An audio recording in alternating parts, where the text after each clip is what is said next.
evening, my fellow citizens.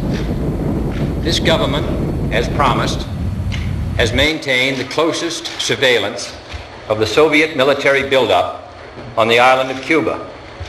Within the past week, unmistakable evidence has established the fact that a series of offensive missile sites is now in preparation on that imprisoned island. The purpose of these bases can be none other than to provide a nuclear strike capability against the Western Hemisphere. In the early 1960s, the federal government needed an excuse, a pretext to invade Cuba. Seldom do we see examples as sterling as the Northwood's document, where the federal government actually put the plan to paper. It was actually carried in published media reports in ABC News and, of course, the Baltimore Sun. The federal government proposed blowing up airliners full of Americans, saying that casualty lists in U.S. newspapers would cause a helpful wave of indignation.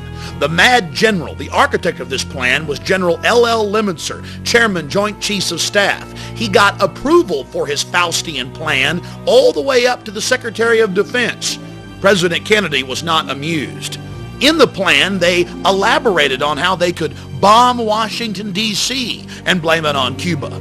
Attack Marines at Guantanamo Bay using U.S. Army soldiers dressed up as Cubans. Or, they said, just like the sinking of the Maine to get into the Spanish-American War, we could blow up a ship again.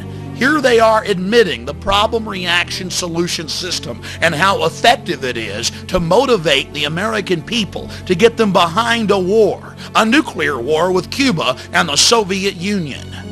And you didn't believe that the government was capable of hijacking its own aircraft and killing its own citizens. President Kennedy had always been a servant of the elite, but he was so shocked by the Northwood's document that he signed Executive Order 11110 shortly before his death, announcing that he would abolish the Federal Reserve System. He also began to pull us out of Vietnam and signed an order to abolish the CIA.